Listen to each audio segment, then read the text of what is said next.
In my Wattbike video that I published a couple of months back, if you haven't seen it, feel free to click up here or in the description down below. One of the main issues with the bike was that the sort of same issue with many bikes straight out of the box, the saddle was bloody uncomfy. After around about 30 minutes of cycling around on Zwift, I wondered if my manhood was still there. Today I finally took delivery of a worthy replacement, the Fizik Antares, if that's how you say it, R3 Open. Let's unbox it, fit it to the bike. I'll go through why I chose that one out of the so many options there are out there. We'll fast forward time a little bit. I'll give it a week or two on the bike, give it a bit of a test, and I'll give you my 2 cents. So why did I choose the Antares Open R3? I'm going to call it the Fizik Antares. I don't know if that's how you pronounce it, but that's what we're going to go with today. So why did I purchase this specific one? One of the reasons, obviously as I said, was the Wattbike seat as it came out of the box was pretty horrendous, not very comfortable whatsoever. The same with many bike seats straight out of the box. One of the reasons I went with the Antares R3 Open was because it was fairly cheap.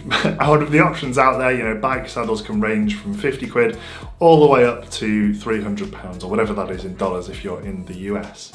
This was around about 75, and the reason I went with the white colour was actually because it was cheaper than the black one, and because I'm not taking it out on the road, I'm not really fussed about what colour it was. I think it was about £25 cheaper, so 75 as opposed to 100, for me to get the white one as opposed to the black one. I got the regular saddle fit. I kind of worked out a few things, did some measurements. You can obviously get the regular or large size, so I went for the regular.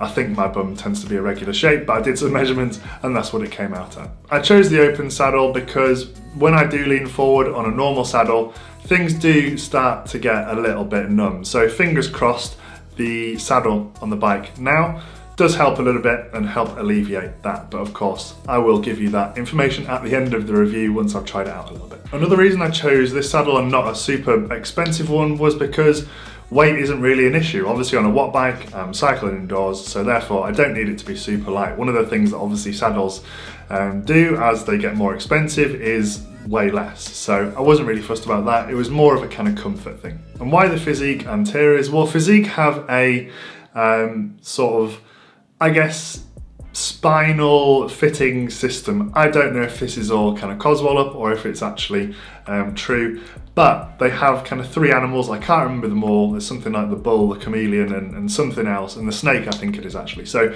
the more flexible you are, the sort of flatter profile the saddles have, assuming basically if you're not very flexible, your bum is going to be moving around quite a bit on the saddle because your legs can't, or your spine can't sort of absorb the movement your legs are providing. So I just kind of went middle of the road. I'm pretty flexible, to be fair. I probably could have gone with one of the snake ones, but I thought I'd go middle of the road, not bull, which is less flexible and the seat's very rounded, so your hips can move a lot around the seat. I didn't want to go for the snake one as well, which I assume is very, very flat. I kind of went for the one in between. The saddle profile looks pretty good, fairly flat, a little bit of rounding at the edges, but it looks nice and comfortable.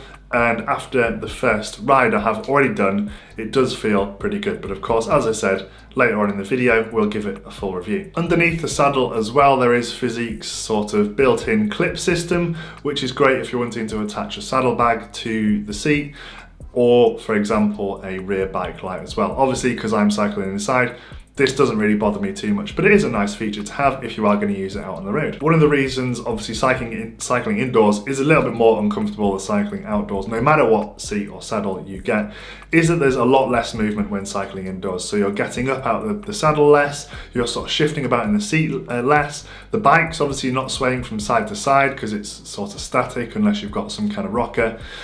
So generally, you know, cycling indoors is going to be a little bit more uncomfortable. But the reason obviously I went for this saddle is hopefully it's going to be more comfortable than the saddle I've got on my outdoor bike, which doesn't have kind of like an open section in the saddle. One thing I've got to mention as well is that the Wattbike Atom Next Generation takes 7mm sort of rails on the bottom of the saddle. So that's another reason why I went for this saddle, because it does have 7mm. I'm not sure if 7mm or not is a sort of standard rails for a saddle, but just make sure if you are getting a new seat for your Wattbike Atom that the rails are 7mm as they are on the Antares R3 Open. Changing the saddle, super duper easy. All you need is one of the Allen keys supplied with the Wattbike. All you're doing is just untwisting it, taking the Wattbike saddle off, and then replacing it with the Fizik one.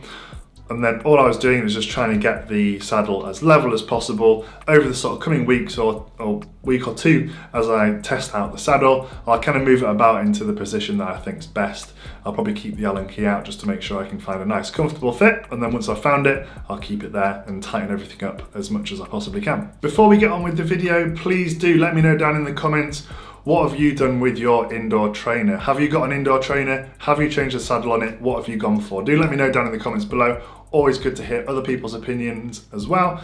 The saddle I got might not be the best one, so please let other people know what your options are and what you kind of went for in the comments too. It has been about 2 weeks now since I first put the saddle on my bike. So you're joining me 2 weeks later, probably put in about 6 hours on the trainer since then, done some tougher sessions, some easy sessions, all probably about an hour long. Bike fit is the most important thing. I know, a saddle can't actually change that much in the way that you feel. Having a proper bike fit, making sure that everything's in the right position, you're not, putting too much pressure on your bum because your handlebars are too far back, and all those sorts of things are going to make, the biggest difference in terms of comfort on a bike.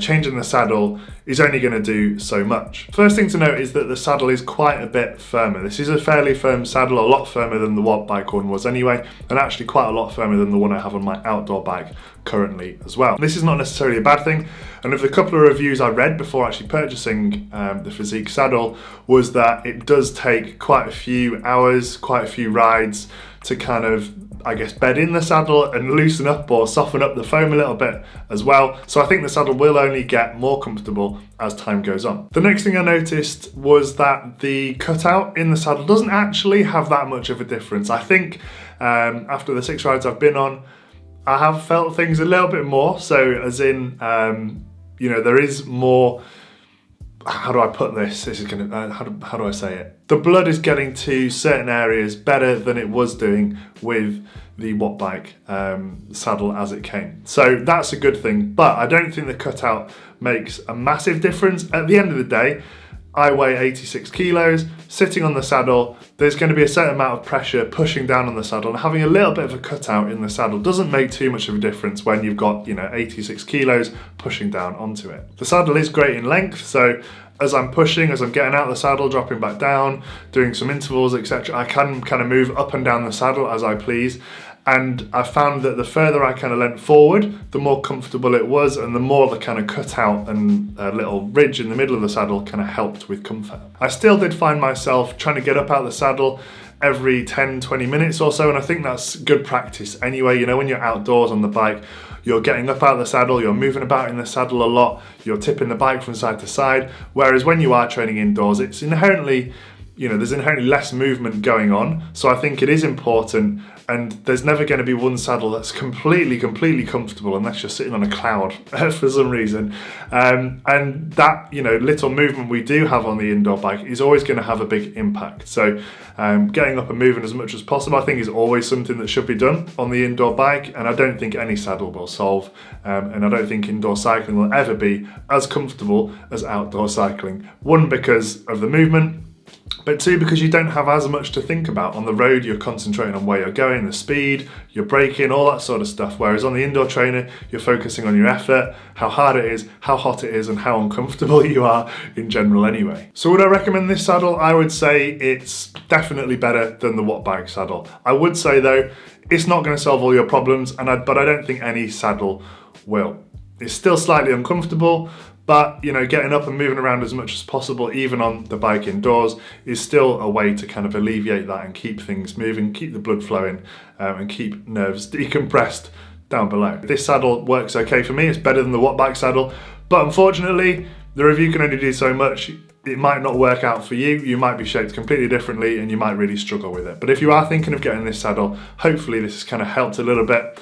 In that, yes, probably better than the Wattbike saddle for you, but everybody's different as well. So do take that and take my review with a pinch of salt. So there we have it. Hopefully you found this video enjoyable. If you do have a Wattbike, you're thinking of getting a new saddle, Obviously, this is one of the options out there, but there's so many options out there too. Make sure you do have a look around. That was just my 2 cents on this one.